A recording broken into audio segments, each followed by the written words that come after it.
and again and again.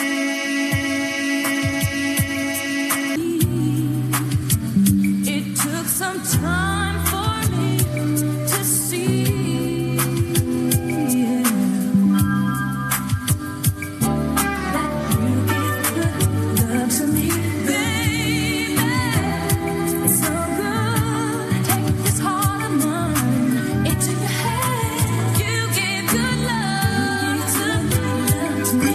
Never too much. Baby, you give good love. What it is a celebration, you know. It's a celebration dedicated to the turntable instrumentalists and the vinyl. We all.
Sa toi fa sa la la ta le televisione le TV ba ma se foi o lunga le tata wala le o si fonga Samoa le luapi e pe ona ma va sa la wina tuai ia le tata fia muli e ta o lunga ia mai so Polokalame o le Tutoatasi le ono spurfa ia Tausaga o le tata malo Samoa le foi wa va valua tuai ma le sunga ia tuin tupai wa foi ia le fonga ino lo tau pa ia mo lo tau mamangu ia i le amatangi ina o le foi fia ia ona whanga solo i leo le fia nei po si o lava ina tau lunga ma lo le seifu maua tuin ma lo foi lo sai ia i le nei foi ia fiafi ia ma lo le seifu manuia fuatia ia i le nei vaenga o le fiafi ioe ia o lea ua toi tonu mai foi tato fasele longa ia ile nei foi fiafi le tawalunga ina o le fa moe le tato watunu ia o se fa moe taua ma mana ia tele ile nei vai aso atoa ia ono le anga le anga lo fa le tua te tai mai ai ma momori mai ele so ifua lau le le tato watunu ia ai me se foi o Samoa atoa ia le o toi tonu mai le Polokalame muli por Polokalame Faaiu o le tato watunu e ala i le nei foi fia e a wa foi le mamalo le bala aulia e me se foi o nei o tato malo fa lo alungia balanga mamau mai a tunu mamau a me se o tato pa anga fa wa malo e me se foi Samoa lele wo poto ia i lalo i fo le malu ia o le fale taalo a le tato soka ia po le FIFA ia i le nei mota nei ia o se tulanga mata ina foi le nei fiafi ia o lo so longa le lei mea uma manuia mea uma tulanga fo yo na ia ia le talo le tau ia ele se vaenga o fa pena on fa le tonu ia o lo langi le lei yangi malu se vili ia a me se foi o le lau fonga fia o le tatu watunu o lo mafai on ma o popo ia po fa pena fo yo na no fo ia foi ia le tele o lau ia wa foi le fa mo le tatu watunu le Samoa 64th Independence Ball ia mole nei fo i Tausaga i le ono sulfatu sanga talo na Tutoatasi lo tatu watunu o le nau e fo i le mamalo la valaulia mai se o le tatu malo ia i le o la tau no fuanga ia o le iam talia fo ia le tātou whiawhia e pe ona whaatulanga i nei whiawhi, sila mai mo mai lo tātou tunu, nā ua whaatumulia i le talaluma, le pito i luma o le whale nei, ia tātou malo whaalolongia, ia ai meisio lau walau lia, tātou malo mai whafo, ia whapena fo inisio le mamalu le atunu, ia na mawhai o na maua la tau pepa fo i le uru whane, ia e mwhai ai o na angai mai, ia awale mo le mawina o le whiawhia Faaiu, ia ale tātou malo e taulungai, ia le tātou Tutoatasi o le samina lo na ono sifuru whātausanga e pei ona iai foi le nei tausanga e lua afe lua sefulu ma le ono. Ia talo falava to all our audience and everyone who are listening to wherever in the world. So you are listening to our Radio 2AB and also our TV9. So we are now streaming, live streaming from the Football Federation's gym at Beer Park. Now you can see the head of state just arrived, and the police escort him to, and the First Lady Masiofo Famausili to their seats. Rana ua taunu mai ia la fionga la mamalu o la malo, ia fionga ia tuma le lifano va le toa sua la vile lua, ia whapena foi o na Shonsoni tuai malu le malo, ia wa foi ia le iantu o la ufo ino fuanga, ia ma le fionga le masiofo ia whamausili le nafo.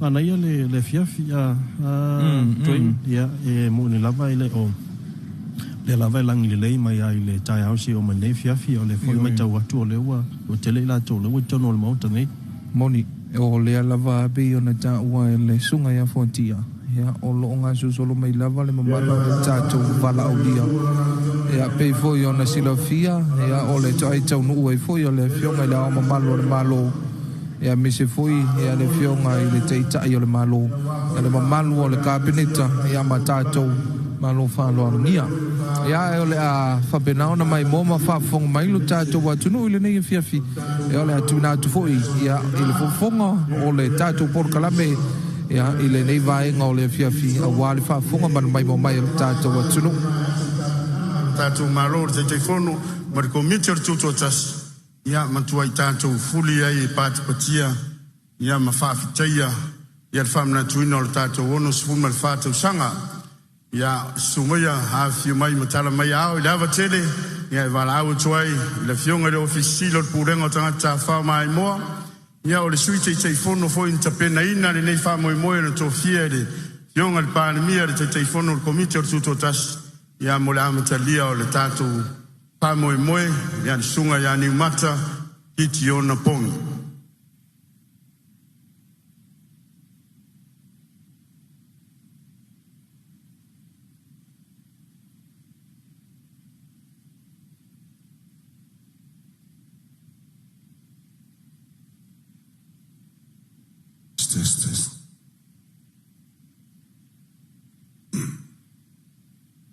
Ia o leo o tātou tūlili e nei maungo ni wā, e apo matango fia o maungo sa la whai.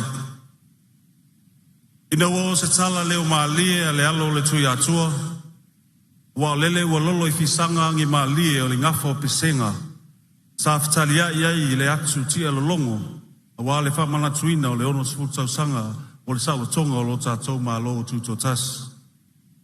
Pafo i e pela le veinga ma le whawhitai, le tātou tāpā au sili, wa o ia le mālosi ma le mana. E manato le nei a fiafi o le atauto ia sa o le wā filifili. Ina i nei ua upā o tia o na to ia lea wa o i mala o le wā sa. Pe musu wā sa, pe musu wā foi le asa, o na whele lei leo fui o se unga.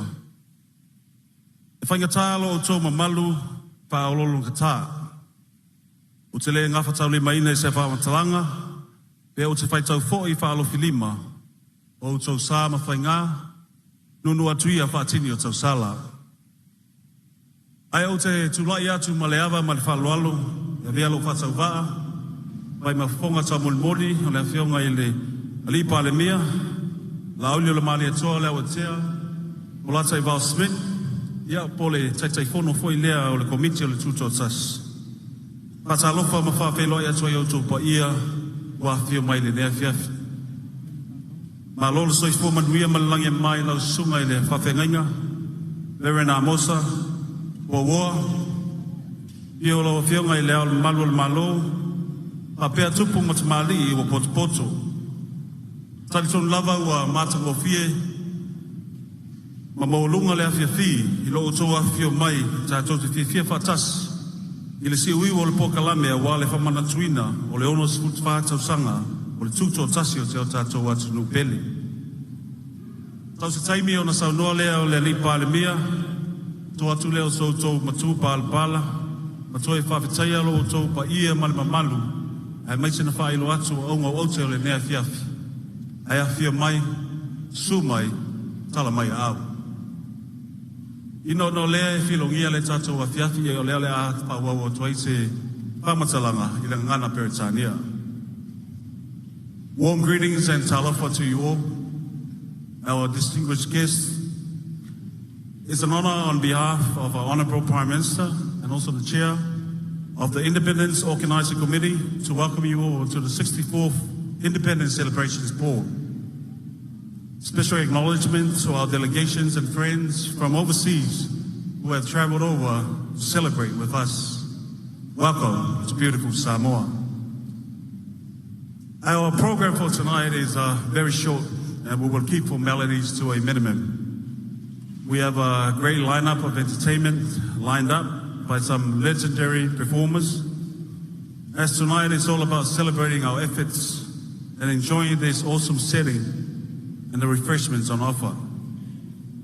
However, it's first things first, as we are a nation founded on God.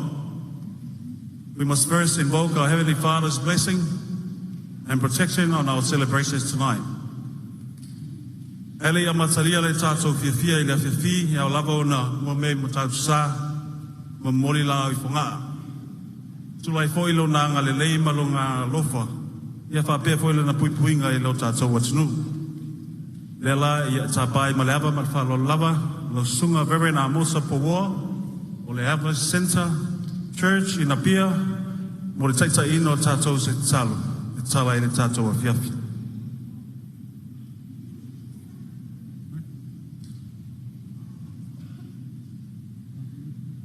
O le a tātou tāpua i atu i le atua. O le tusi a Filipi lo na tāu koe whā, whai koe whā, e maua i se manatu au tu o le ne yaso. Let us rejoice in the Lord. But from the book of Philippians chapter 4 verse 4, we will papialo na whaitawina. I au tau oli le li e le au noa, o te toe whai atu i a te outou, i a outou oli. Rejoice in the Lord always. Again, I will say, rejoice. O le afiafi le nei, tali tono o le afiafi wa uma o na tapena ina tātou te oli, ma fia ai. A le afiafi e manatu ai upu le apostolo Paulo ina ua ungani atu Paulo i nisi o le au ngā lulue, ma lau whai ngā luenga le atua ina ia tātou ngā lulue whātasi. Lo nā ungani lea ina ia nanofo whātasi, ma tautua whātasi i le loto e tasi. E pei foi o na iaile whi au o le tātou Tutoatasi le nei Tausaga, tātou ngā lulue whātasi. A le Faaiu i unga lava upo Paulo na ia manatua ai, ma toe wha malosi atu ai i lau whai ngā luenga, ma ia wha pea atu ai. O mea uma lava tātou te whaia, tātou oli le atua. Tātou oli le atua o na ia toe whapea atu lea. Tātou oli le atua. You know, in a time when Paul wrote this letter, he was urging his fellow workers that we must continue to work together in unity. We must continue to have the same passion and the same calling from God so that we may be able to achieve more for the nation. And right at the end of his writing, he said, rejoice in the Lord always. And again I say, rejoice. O le oli la, i le upua Paulo, o le oli e aunga mai le atua, e whaavae mai le atua. Le iti oa fo i le perofeta, a o lato vava ai atu, i le maoae o le tūlai mai o Papelonia, ai maise o ne Pukanesa o na whapea leo upua le perofeta. Pele funga mai ale vine, pele ai ani, povi le lafu pile, fale manu, ai peitai au, o te oli a au i le atua. O lona winga o a whawhita uli o a whaingatai o ui ai, le tātou fō launga, ai maise o le tātou fō launga le nei vai tau. A o tātou te oli lava i tātou i le atua.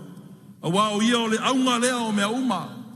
You know, when the prophet Habakkuk was looking at how the Babylonians have so much power, they have just defeated Egypt, and looks like they're going to defeat Israel, and they were pondering upon the Lord, and Habakkuk say these words, though the fig tree may not blossom, though there will be no fruits in the vine, but as for me, I will rejoice in the Lord. E ai lale se au le nei afiafi. O le oli e au ina oli e le tangata o le atua. O le oli e au na oli e whanau o le atua. O le oli e afua mai le atua. O le ta talo foi e lau whainga luenga e maise o le tātou atunu i a tātou tutu whaatasi. A iai se mea e au ina tātou oli e. A pēr tātou whawhitaia le atua. Wa ulia le nei wha moe sili. Ono se fulu wha Tausaga o le Tutoatasi o Samoa. Sa alo mai o tātou tua a. Sa mai le whita. A leo o tātou oli whaatasi le nei aso. E au ailana tātou whawhitaia le atua. A wa o ia o le aunga o le tātou oli sanga. Ai maise o le oli o tātou loto. Whai mai leo Paulo. I au tau oli. O te toe whai atu. I au tau oli. Le atua lo mātou tamā. O le mātou wha moe le nā i ne fiafi. Mātou a wai whatasi ai o taitai o lo watu nuu. Su mai o le ao le mālo. Ai maise o le sui o le fono o sui tō fia. Fio mai le fionga le lipa le mia ma le kapeneta. Ai maise o Samoa o ao o mātou poto le nei aso. Se o mātou oli whatasi. Se o mātou fia whatasi a wā o le wha moe o tau nuu. Lea ua tupu ai le ola o le la au o le soifua o le ola mai la ua fio.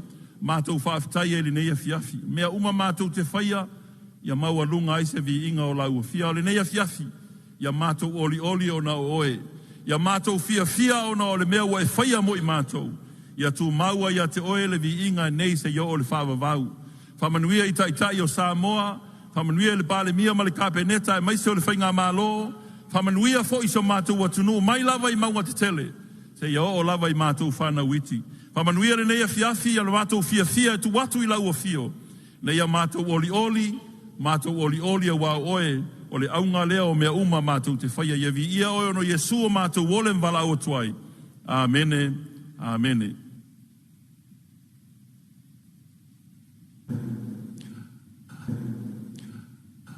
Ia ole vanga soa tātou Polokalame, ia